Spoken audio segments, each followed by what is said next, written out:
Tonight, a family's worst fear is reality. Their loved one is dead. A man is also charged with killing him. State police arrested Wesley Martin last night. They tell us he buried Jordan Tackett in a grave in his yard. WYMT's Justin Case is gathering the breaking details. He joins us now live from Prestonsburg. Justin. Steve, I'm here in front of the old Floyd County Courthouse, and right behind the courthouse, that is where the Floyd County Jail is. And now that is also where Wesley Martin is being held. I talked with the county attorney just a short time ago. He says as part of the investigation into the disappearance of Jordan Tackett, Kentucky State Police received tips as to where his body might be. Now, yesterday afternoon, police were able to get a search warrant, and that is when they say they found Tackett's body buried about 10 to 12 feet away from Martin's home in his yard inside a grave that was less than 3 feet deep. Now, even though the county attorney cannot say what investigators found inside Martin's home, he says it is evidence that supports their case against Martin in the death of Jordan Tackett. You're right, Mr. Martin's yard, but that was not the only evidence gathered there at the scene. There's substantially more evidence that will support the murder charge besides just the discovery of the body in his yard. Steve, now again, the county attorney cannot elaborate on what that evidence is. He says that will be released as part of the discovery in Martin's preliminary hearing, which is set for April 15th. Now, we did ask him if any other people are suspects in this case, if they expect any other arrests or if anybody else is being investigated. He did say the investigation is ongoing, but would not say one way or the other if anyone else is a suspect in this case. Now, one last final piece of information, Steve. Martin's bond is currently set at $2 million. He did also refuse to talk with us in a jailhouse interview. We'll have much more coming up tonight at 11. Steve? Justin, thank you for those breaking details. Now, here is a picture of Jordan Tackett. We've done a few stories on him in the last few weeks. He was 26 years old. His family reported him missing in February. Right now, funeral arrangements are incomplete. Today, we learned James Ronnie McIntosh's attorney is building a stand-your-ground defense. He is charged with murder. Police say he shot Danny Mullins multiple times. In an email to our newsroom, McIntosh's attorney sent us a motion he filed today requesting the dismissal of the indictment. In that court document, the attorney claims Mullins sent threatening text messages prior to the shooting, threatening to kill McIntosh. They also claim Mullins went to pull out a gun, trying to paint Mullins as the aggressor. People in southern Kentucky are expressing shock and outrage over a father accused of killing his own son. Today, that father, Vaughn Brock, answered to charges of murder and arson from a fire that took the life of his son, who was just 23 months old.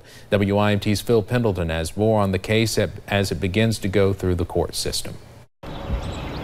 People on Reams Lane are still struggling to come to grips with what they saw and heard early Saturday morning. I mean, I could hear that baby screaming to the top of his lungs, as clear as I'm talking to you right now.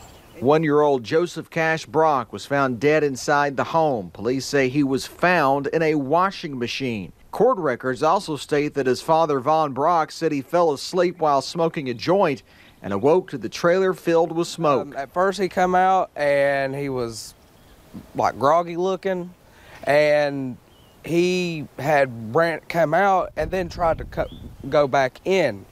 Well, he couldn't make it in because the flames were too hot. The neighbors say the 26-year-old father then ran away and was found several days later at a home in Keavy. Kentucky State Police say they are still investigating this, and they say they are still waiting on autopsy results before they can say exactly what the child died of. Do you understand your rights and charges?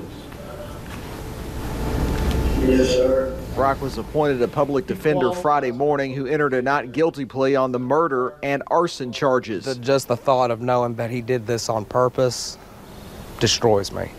Vaughn Brock remains in jail on a $500,000 bond. In Laurel County, Phil Pendleton, WYMT Mountain News. Vaughn Brock will be back in court on Tuesday for a preliminary hearing. Today, a Knox County murder suspect appeared back in court. A judge set Philip Lee Lewis's next court date for June 7th. Police say Lewis killed 25-year-old Gary Medlin during an attempted robbery at a convenience store. Following his arrest, Lewis told us from jail someone was framing him. He is still behind bars tonight on a $1 million cash bond. Close to a year later, a Johnson County man accused of shooting Mike Jones is still waiting for trial. Walter Lee Curtis appeared in court today to hear when his next court date will be. In August 2018, Curtis was indicted and charged with manslaughter. Curtis allegedly shot Jones outside his home. Curtis is on house arrest, and Jones's family say they want to see him behind bars instead. It makes me feel distraught. It makes me feel empty inside. And, you know, my brother can't speak for himself, of course, you know, since his life was taken. I just want him to I want justice for my brother.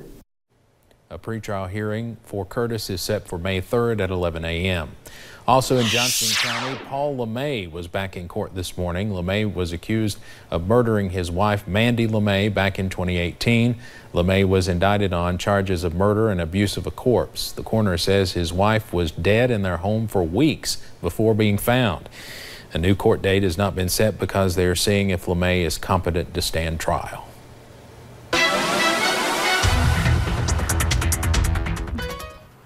And I'm out here at the ARH Medical Mall where we're just wrapping up the first annual pantry event here in Hazard. And if you were here just maybe even an hour ago, you were noticing this area was covered with food, but now it's all gone and going to those people who need it the most. We've seen those mostly cloudy skies though throughout the day, and really we're continuing to see that really throughout all of the area. If we'll go ahead and look at some of our cameras, you'll look at Stonecrest camera and you'll notice those cloudy skies really continuing throughout the day. And as we look into Jackson, we're seeing maybe some pockets of sunshine here and there. Temperatures near 64 degrees. Feeling pretty good outside. It is a little bit chilly with that wind blowing, but overall not too bad. Those low to mid 60s across eastern Kentucky for now. Really not going to see those temperatures drop all that much. That's due to the cloud cover that we're going to continue to see as we head into the overnight hours. Hopefully we'll see those become a little bit more partly cloudy, and really as we head into the rest of your weekend, we'll see that sunshine return finally. By the time we get into your Saturday, we do have a very warm weekend ahead as well. Showers and storms, though, are expected by the time we get into your Sunday. I'll have that full forecast coming up for you in just a little bit. All right, Paige, thank you very much. And we'll also have more on the Power Up the Pantry event a little later in the newscast. Today, the FBI filed charges against an Ohio man who claimed to be a missing boy from Illinois. The 23-year-old suspect reportedly said he was Timothy Pitson, who disappeared 8 years ago at the age of 6. Brian Reaney is now charged with lying to an FBI agent about his true identity. They positively identified him through DNA testing. Pitson went missing in Illinois. His mother was found dead days later in a hotel of an apparent suicide.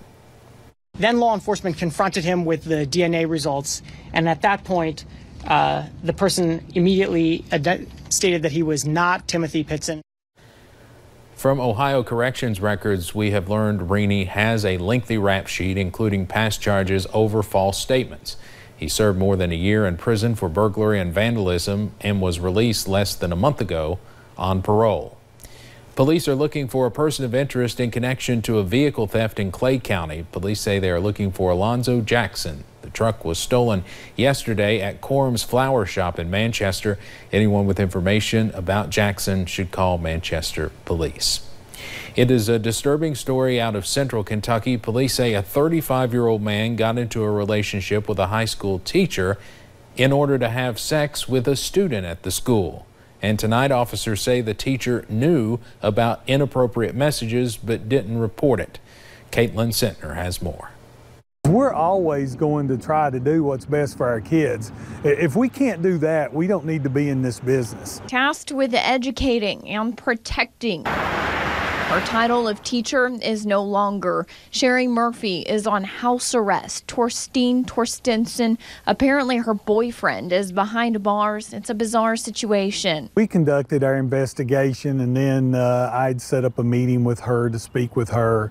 And after we had spoke for several minutes, she decided that she would resign her position. Murphy faces unlawful transaction with a minor, tampering with physical evidence, and failure to report charges. charges. Torstenson's charges are similar. The story from police goes like this. Torstenson reaches out to an underage girl on Facebook Messenger back in 2018 to have sex.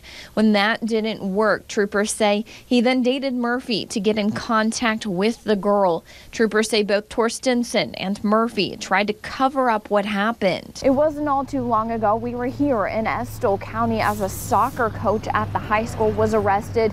He was accused of having sex with a student.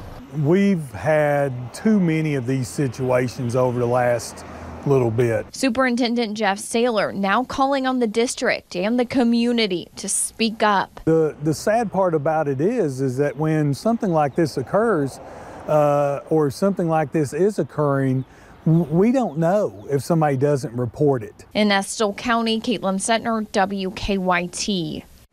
Parents we talked with did not want to go on camera, but say they are disturbed by this. Murphy is set to face a judge later this month.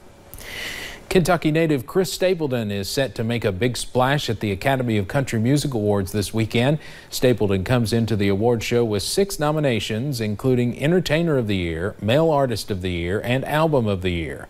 His song Broken Halos is also up for Song of the Year. The award show airs live from Las Vegas on Sunday at 8 o'clock right here on WYMT.